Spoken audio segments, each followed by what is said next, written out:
Hello भाई, राम राम सब। नए जो ये जो 23 नंबर क्वेश्चन पेपर था ना, उसका सेकंड पार्ट है। तो ये क्वेश्चन नंबर 53 से शुरू करेंगे। निम्न में से कौन सा वाक्य सरल वाक्य है? तो देखो भाई, सरल वाक्य पूछ रखा है, अस्वस्थ रहने के कारण वह परीक्षा में सफल न हो सका। तो ये इसमें सरल वाक्य होगा इनमें सब में से। निम्नलिखित में से कौन सा वाक्य अशुद्ध है? तो इनमें से अशुद्ध बताना है। बाघ और बकरी एक घाट पर पानी पीते हैं, ये शुद्ध है। तो इसमें होगा कई रेलवे के कर्मचारियों की गिरफ्तारी हुई। तो इसमें कई लगाने की जरूरत नहीं थी, रेलवे के कर्मचारियों की गिरफ्तारी हुई। तो कर्मचारियों पहले ये मतलब कई लगाने की जरूरत नहीं थी, तो ये अशुद्ध वाक्य हो गया। कुलन में, केली में, काछारन में, कुंजन में, क्यारिन में, कलील, कलित, कालीन, किलंकत है में कौन सा अलंकार है? तो इसमें देखो भाई, क की पुनरावृत्ति हो रही है, तो इसमें क्या होगा? अनुप्रास अलंकार होगा। निम्न में से कौन सा मंत्री इंद्री? तो ये उस टाइम का करंट अफेयर का क्वेश्चन है भाई। हरियाणा राज्य में राज्यसभा में सदस्यों की कितनी सीटें आवंटित हैं? तो राज्यसभा की सीटें पूछ रखी हैं। इसमें अगर राज्यसभा की सीटें हैं 5, लोकसभा की सीटें हैं 10, और टोटल पूछे ना तो ये होंगी 15 सीटें। लोकसभा राज्यसभा की मिला के पूछ लेते हैं, कई बार तो 15 हैं। और जो लोकसभा की एस रिजर्व सीट है ना, वो 2 हैं, अंबाला और सिरसा की। और हरियाणा में विधानसभा की सीटें हैं 90, और 90 सीटों में से 17 सीटें एससी रिजर्व हैं विधानसभा की। अब तक हरियाणा में कितनी बार राष्ट्रपति शासन लगाया गया है? तो हरियाणा में अब तक 3 बार राष्ट्रपति शासन लगाया गया है। तो देखो, 1967 में, 67, 77 और 1991 में। देखो भाई, 3 बार राष्ट्रपति शासन लगाया, 1967, 77 और 1991 में।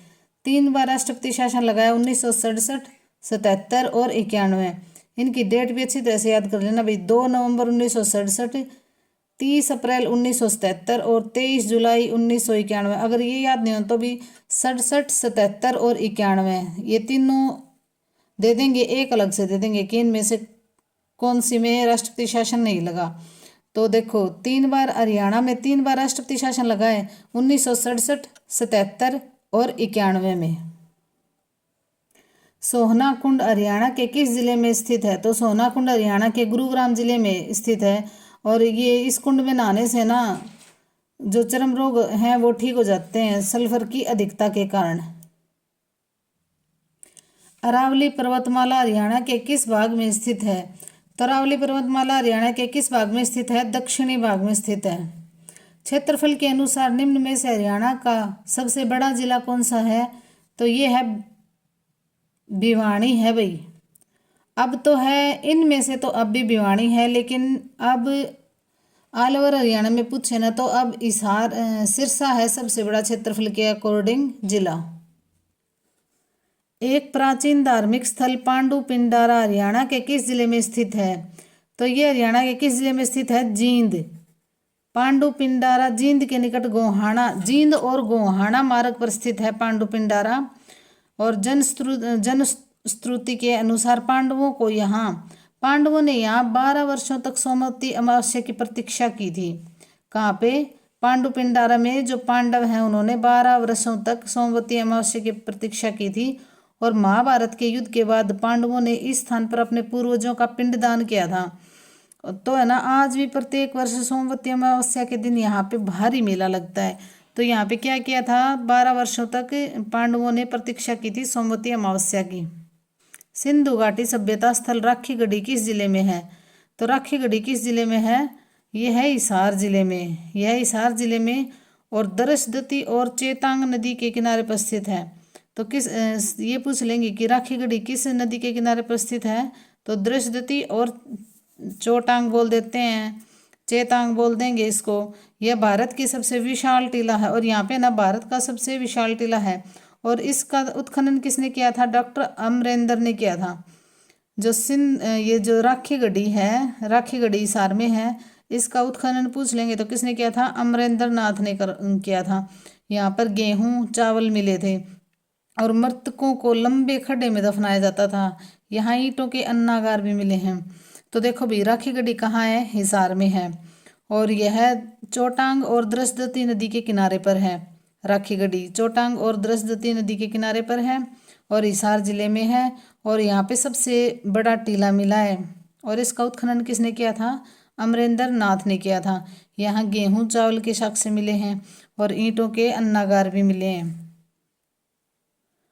सन 1756-57 के दौरान हरियाणा राज्य किसके नियंत्रण में था?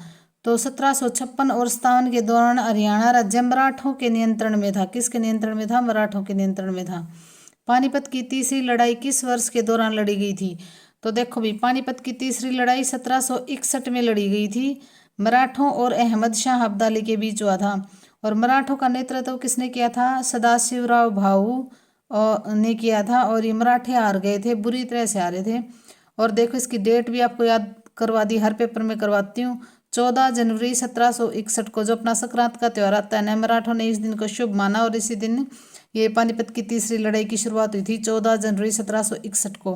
1526 में पहली लड़ाई, 1556 में दूसरी और 1761 में पानीपत की तीसरी लड़ाई हुई थी मराठों और अहमद शाह अब्दाली के बीच।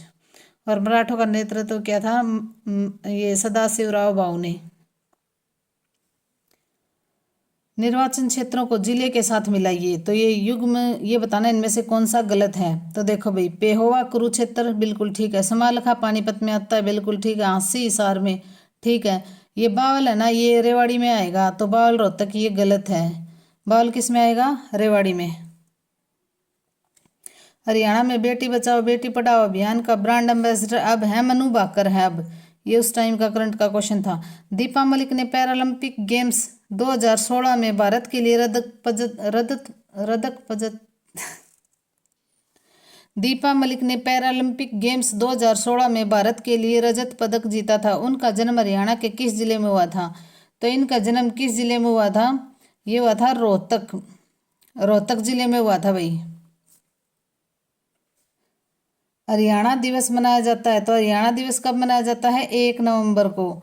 1 नवंबर 1966 को हरियाणा बना था। तो हरियाणा को 1 नवंबर को हरियाणा दिवस मनाया जाता है। और देश का 17वां राज्य बना था हरियाणा, पंजाब से अलग हो गया। और पंजाब का 35% हिस्सा हरियाणा को मिला था। पिंजौर गार्डन के वास्तुकार कौन है? तो पिंजौर गार्डन के वास्तुकार कौन है? नवाब फिदई खान। चंडीगढ़ शिमला राजमार्ग पर स्थित है ये पिंजौर गार्डन। इसके वास्तुकार नवाब फिदई खान है। तो ये पूछ ले कौन सा राजमार्ग है? तो चंडीगढ़ शिमला राजमार्ग है। और पहाड़ी क्षेत्र में प्राकृतिक ढलान के अनुरूप यह भव्य 4 तलों में निर्मित किया गया है। 4 तलों में निर्मित किया गया, यही पूछ लेंगे। पिंजौर गार्डन कितने तलों में है? तो 4 तलों में निर्मित है। और इसका नाम पटियाला रियासत के महाराज यादवेंद्र के नाम पर यादवेंद्र उद्यान रखा गया था। निम्न में से कौन सी हरियाणा की दूसरी राजकीय भाषा है? तो हरियाणा की दूसरी राजकीय भाषा कौन सी है? पंजाबी। देखो भाई, हरियाणा की राजकीय भाषा है हिंदी, लेकिन दूसरी राजकीय भाषा पूछे तो कौन सी है? पंजाबी। कौन सी है? दूसरी राजकीय भाषा है पंजाबी। हरियाणा का राज्य पक्षी कौन सा है? तो हरियाणा का राज्य पक्षी कौन सा है? काला तितर। देखो भाई, हरियाणा का राजकीय पक्षी कौन सा है? काला तितर। इसको ब्लैक फ्रैंकोलिन भी बोल देते हैं, जिसे काला तितर के रूप में जाना जाता है। यह उत्तर और मध्य भारत में अधिकांश रूप में पाया जाता है। देखो, हरियाणा का राजकीय पक्षी कौन सा है? काला तितर, ब्लैक फ्रैंकोलिन। राजकीय पशु कौन सा है? काला हिरन, ब्लैक बक। राजकीय खेल कौन सा है? कुश्ती।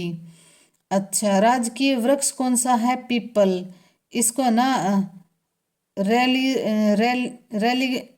रिकस रेलिगोसा भी बोल देते हैं। और राजकीय फूल कौन सा है? कमल। राजकीय भाषा कौन सी है? हमारी हिंदी। और सेकंड भाषा कौन सी है? पंजाबी है। हरियाणा में कुल कितने जिले हैं? तो हरियाणा में कुल कितने जिले हैं? हरियाणा में 22 जिले हैं। और 22वां जिला बना था चरखी दादरी। देखो भी, हरियाणा में मंडल कितने हैं? 6। और जिले कितने हैं? 22 हैं। और कुल गांव कितने हैं? 6841। और 2011 की जनगणना के अनुसार कस्बे कितने हैं? 154 हैं 2011 की जनगणना के अनुसार। तो जिले 22 और मंडल कितने हैं? 6। सूर्य सम्मान पुरस्कार किस क्षेत्र में विशिष्ट प्रतिभा के लिए प्रदान किया जाता है? तो किस क्षेत्र में? साहित्य के क्षेत्र में सूर्य सम्मान दिया जाता है और 1 लाख रुपए की राशि प्रदान की जाती है और ये हर वर्ष दिया जाता है। हरियाणा सरकार ने 22 मई 2006 से इसका नाम बदलकर सूर्य सम्मान कर दिया। महान कवि जो सूरदास थे ना, उनके नाम पर दिया जाता है। 1 लाख रुपए दिए जाते हैं और 2006 से इसका नाम बदलकर सूर्य सम्मान कर दिया है। हरियाणा साहित्य अकादमी की मुख्य पत्रिका कौन सी है? तो हरियाणा साहित्य अकादमी की मुख्य पत्रिका है अरिगंधा। कौन सी है? अरिगंधा है भाई। फुटबॉल खेल में बॉल का अधिकतम भार क्या है? तो इसका होगा 450 ग्राम होता है। फुटबॉल मैच की अवधि क्या होती है? तो फुटबॉल मैच की अवधि होती है 45, 10 और 45। एक आदर्श फुटबॉल मैच होता है ना, जो 45 मिनट की 2 अवधि का होता है, जिसे हाफ कहते हैं। सामान्य 2 हाफ के बीच में 15 मिनट का विराम होता है। मैच का अंत पूरा समय कहलाता है। मैच का अंत क्या कहलाता है? पूरा समय कहलाता है। फुटबॉल मैच के लिए कितने रेफरी की आवश्यकता होती है? तो 1 रेफरी की आवश्यकता होती है। फुटबॉल मैच के लिए कितने रेफरी की आवश्यकता होती है? एक रेफरी की। फुटबॉल खेल में टॉस जीतने वाला कप्तान या तो ग्राउंड साइड चुनता है या क्या चुनता है? Kick off. फुटबॉल के फील्ड में 2 ऊर्ध्वाधर गोल पोस्ट के बीच दूरी क्या होती है? तो क्या होती है ये? 8 यार्ड। फुटबॉल में पूर्ण इंस्टेप के साथ किक को यह भी कहते हैं, तो क्या कहते हैं? लो ड्राइव। फुटबॉल में सेंटर सर्कल की त्रिज्या कितने मीटर की होती है? तो ये होती है 9.15 मीटर की। फुटबॉल में पेनल्टी स्ट्रोक इस दूरी से अंकित स्पोर्ट से लिया जाता है। तो किस स्पोर्ट से लिया जाता है? 12 यार्ड से।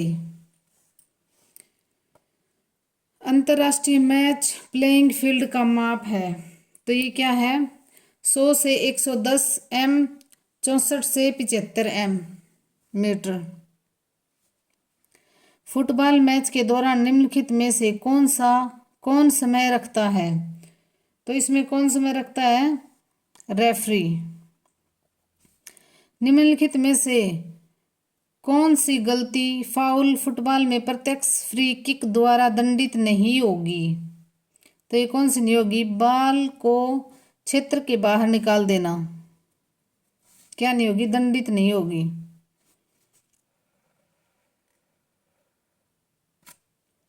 फुटबॉल में गोल पोस्ट की ऊंचाई क्या है? तो इसमें 96 इंच होगी। निम्नलिखित में से कौन फुटबॉल में फाउल नहीं माना जाता? तो बॉल को सिर से मारना फाउल नहीं माना जाता।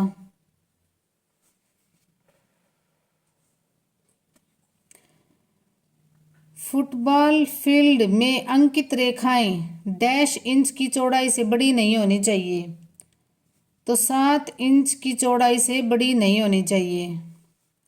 फुटबॉल में कुल प्लेइंग टाइम है, तो फुटबॉल में कुल प्लेइंग टाइम कितना है? 90 मिनट। अधिकृत प्रतियोगिता फुटबॉल में मैच के दौरान एक टीम के कितने खिलाड़ी बदले जा सकते हैं? तो कितने बदले जा सकते हैं? 3 और ज़्यादा से ज़्यादा 12। डूरंड कप किस खेल से संबंधित है? तो डूरंड कप किस खेल से संबंधित है? डूरंड कप किस खेल से संबंधित है? तो यह है फुटबॉल से। फुटबॉल में प्रथम और द्वितीय हाफ में कितना अंतराल होता है? तो यह होता है 15 मिनट का। नियमों के अनुसार फुटबॉल मैच में कितने स्कोर संख्या होते हैं? तो इनमें से कोई भी नहीं होगा भाई। फुटबॉल में पेनल्टी आर्क कितनी दूरी पर अंकित होता है? तो ये कितनी दूरी पर अंकित होता है? 18 यार्ड पर। निम्नलिखित में से कौन सा फुटबॉल में सेडिंग ऑफ अपराध नहीं है, तो कौन सा अपराध नहीं है? बाल को हाथ में छूना। फुटबॉल में इनडायरेक्ट किक यहां से ली जाती है, तो कहां से ली जाती है? अपराध कारित हुआ था, यहां से ली जाती है। गोल क्षेत्रफल है, तो गोल क्षेत्रफल क्या है? 6 गुणा में 12 यार्ड। क्या है? 6 गुणा में 12 यार्ड होता है।